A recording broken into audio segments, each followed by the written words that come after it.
जैन कल से TV channels पे खबर चल रही है कि बांद्रा में भारी संख्या में लोग इकट्ठा हो गए। उसके पहले सूरत में आप लोगों ने देखा होगा, तमाम मजदूर सड़कों पर उतर आए। उन्होंने वहाँ पे आगजनी की, टायर जलाया और अपना विरोध प्रदर्शन किया इस बात को लेकर कि उनको मजदूरी नहीं मिल रही है, इस बात को लेकर कि उनके मालिक उनको तनख्वाह नहीं दे रहे हैं, उनके खाने का, उनके राशन का इंतजाम नहीं है। इस कारण से सूरत में भी परसों 2-3 दिन पहले वहां पर भी एक विरोध प्रदर्शन हुआ। फिर कल हम लोगों ने देखा महाराष्ट्र में, मुंबई में, फिर सूरत में, अहमदाबाद में, हर जगह पे विरोध प्रदर्शन हुआ, लोग सड़कों पे आए। लेकिन इस पूरे मामले को समझना होगा कि वास्तव में ये क्यों हुआ, इसकी वजह क्या है। क्या अकेले इसके लिए वो मजदूर जिम्मेदार हैं जो सड़कों पे उतरे? क्या इसके लिए वो तमाम लोग जिम्मेदार हैं जो भीड़ की शक्ल में अलग अलग जगहों पे इकट्ठा हुए? या फिर इसमें कोई जिम्मेदारी दूसरे विभागों की भी बनती है? इस बात को थोड़ा देखना पड़ेगा।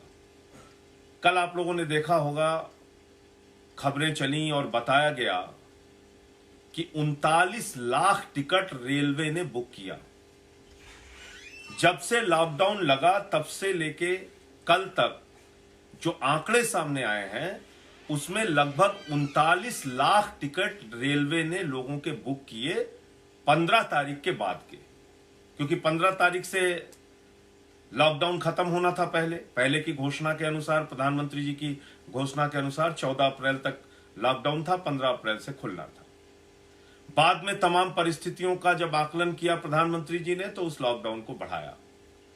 लेकिन ऐसा नहीं है कि लॉकडाउन अचानक बढ़ा दिया। आपको याद होगा 12 अप्रैल को प्रधानमंत्री जी की तमाम मुख्यमंत्रियों के साथ एक बैठक हुई थी। उस बैठक में वो कॉन्फ्रेंस कॉल हुई थी और उस कॉन्फ्रेंस कॉल के जरिए जो बात निकल के आई थी वो टीवी चैनल्स ने भी चलाया था और लगभग सभी जानकार समझदार लोगों को ये बात पता चल गई थी और एक माहौल सा बन गया था कि लॉकडाउन बढ़ेगा। क्योंकि राज्य अपनी चिंता जता रहे थे, क्योंकि अलग अलग राज्यों ने बताया कि उनके यहां कोरोना के केसेस बढ़ रहे हैं और लॉकडाउन बढ़ाने की जरूरत है। अलग अलग राज्यों ने अपनी चिंता जताई और उसके बाद प्रधानमंत्री जी ने इस प्रकार का संकेत 12 अप्रैल की मीटिंग में दिया कि ये लॉकडाउन बढ़ाया जाएगा।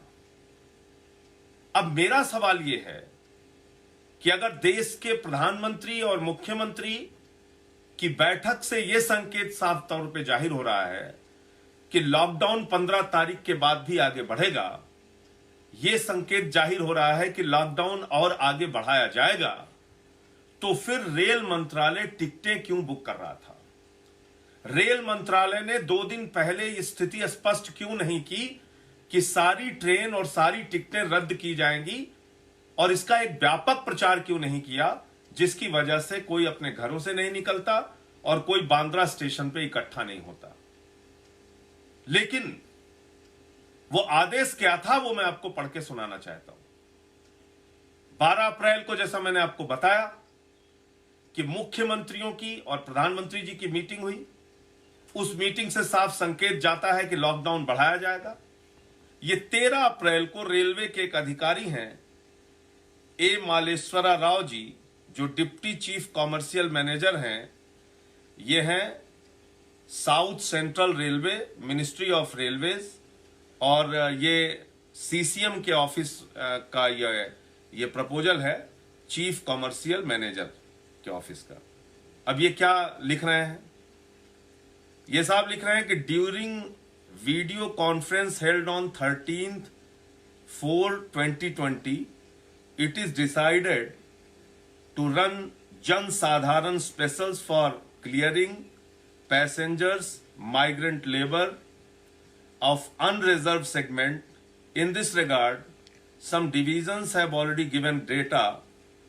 However, all senior DCMs are once again requested to critically analyze the number of passengers as well as migrant labor and submit the detailed proposal along with clear originating and destination stations to the office of CCM immediately so as to discuss the proposal with the office of CPTM to run the trains as proposed by the divisions. ये 13 तारीख का इनका एक proposal है जिसमें ये कह रहे हैं कि जनसाधारण स्पेशल ट्रेनें चलाने का प्रस्ताव, उसका आकलन, उसका डेटा, मजदूरों की संख्या आदि इकट्ठा करके भेजिए जो लेबर, माइग्रेंट लेबर्स के लिए और लोगों के लिए चलाई जा सके। ये कब ये पत्र इन्होंने जारी किया? ये पत्र जारी किया है जिसमें इन्होंने प्रपोजल मांगा है। जो इनका प्रपोजल है वो है 13 अप्रैल को, जब प्रधानमंत्री जी की मुख्यमंत्रियों के साथ मीटिंग हो चुकी थी। अब मुझे आप जरा बताएं कि जब रेल मंत्रालय 39 लाख टिकटें बुक कर रहा है, रेल मंत्रालय 13 अप्रैल को प्रपोजल तैयार कर रहा है, रेल मंत्रालय की खबरों के हवाले से कुछ टीवी चैनल खबर चला रहे हैं कि बांद्रा से ट्रेन चलने वाली है, मुंबई से ट्रेन चलने वाली है, तो अगर भीड़ वहां पर इकट्ठा हुई तो क्या सिर्फ और सिर्फ वो मजदूर जिम्मेदार हैं जो अपनी मजबूरी के कारण, भूखमरी के कारण, आज एक महामारी के संकट के कारण जो अलग अलग जगहों पे फंसे हुए हैं, वो अपने घरों से अचानक निकलते हैं इस उम्मीद में कि शायद उनको ट्रेन मिलेगी और वो अपने घर जा पाएंगे? इसमें क्या इन रेलवे के अधिकारियों की कोई जिम्मेदारी नहीं है? और मुझे बहुत अफसोस होता है, बहुत दुख के साथ, तकलीफ के साथ ये बात कहनी पड़ती है कि जब भी कोई ऐसा मामला आता है उसमें कोई ना कोई हिंदू मुसलमान का एंगल खोजने का काम हमारे तथाकथित टीवी के योद्धा, मीडिया के वीर खोजना शुरू कर देते हैं। जब दिल्ली में आनंद विहार का मामला आया उस समय भी टीवी के योद्धा डिबेट करने में, लगातार बड़ी बड़ी डिबेट करने में जुट गए, सरकार को घेरने में जुट गए। जब महाराष्ट्र का मामला आया उसमें भी कल मैं देख रहा था टीवी के योद्धा जुट गए, उस पर टीवी के डिबेट कर रहे हैं। और शर्म की बात तो यह है कि उसमें भी हिंदू मुसलमान का एंगल देने की कोशिश कर रहे हैं। बांद्रा स्टेशन के पास कोई मस्जिद है, उसको दिखा के कि मस्जिद के पास लोग कैसे इकट्ठा हुई, और ये क्या कर रहे हैं हम लोग? ये किस तरह की सोच पैदा कर रहे हैं समाज में? और तमाम वो वरिष्ठ पत्रकार, तमाम वो जागरूक लोग, तमाम वो मीडिया से जुड़े हुए नाम जो 25-30 साल से पत्रकारिता कर रहे हैं, ऐसे लोग हिंदू मुसलमान की भावना फैला रहे हैं कि बांद्रा की मस्जिद के पास भीड़ इकट्ठा हो गई। अरे भाई, गुजरात में जब सूरत का मामला आता है, वहां आगजनी होती है, हिंसा होती है, मजदूर विद्रोह में सड़क पर उतरते हैं, उस खबर को आप नहीं चलाते। आज मैं ये नहीं कह रहा हूं किसी भी पार्टी के दृष्टि से मत देखिए, लेकिन कोई भी खबर को निष्पक्षता से देखिए। दिल्ली का मामला हो, महाराष्ट्र का मामला हो, गुजरात का मामला हो, एक चश्मे से देखिए।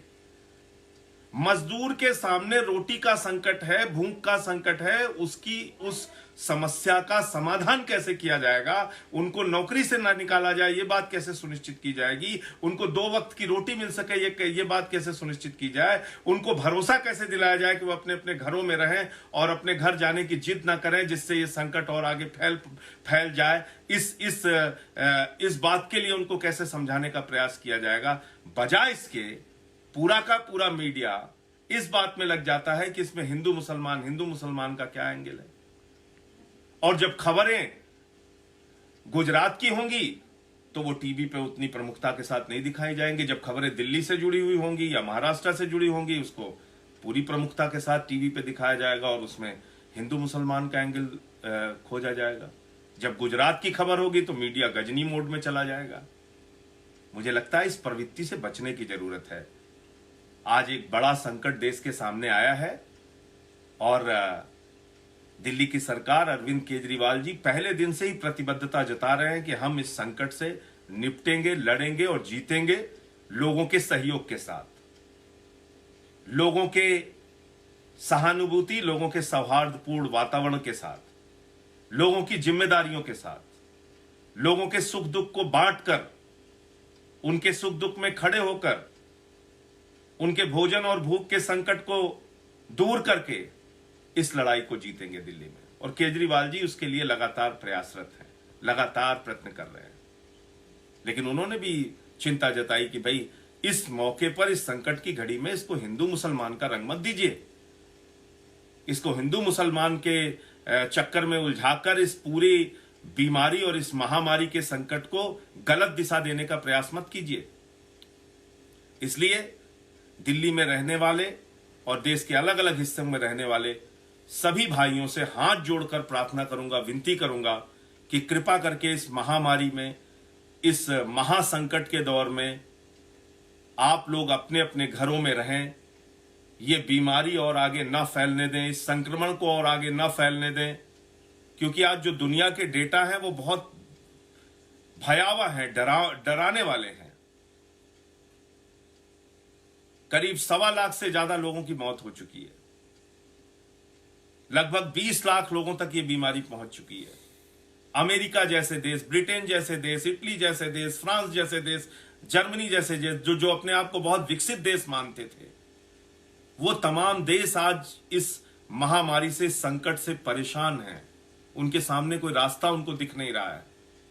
इसलिए हम सब की जिम्मेदारी है कि इस देश को बचाने के लिए, इस राष्ट्र को बचाने के लिए, इस भारत माता को कोरोना की महामारी से मुक्त कराने के लिए, बचाने के लिए हम सब की जिम्मेदारी है, एक एक हिंदुस्तानी की जिम्मेदारी है कि हम लोग जात पात, धर्म, क्षेत्र, भाषा, ये तमाम भेद भुलाकर इस महामारी से, इस संकट से एक साथ मिलकर लड़ें और जीतें। सरकार के निर्देश का पालन करें, सरकार का सहयोग करें, पुलिस वालों का सहयोग करें, डॉक्टर्स का सहयोग करें, जो कर्मचारी इस अभियान में, कोरोना संकट के अभियान में लगे हुए हैं, उनकी इज्जत करें, उनका सहयोग करें और इस अभियान को 3 मई तक जो लॉकडाउन 2 घोषित किया गया है उसको सफल बनाएं। जय हिंद, इंकलाब जिंदाबाद।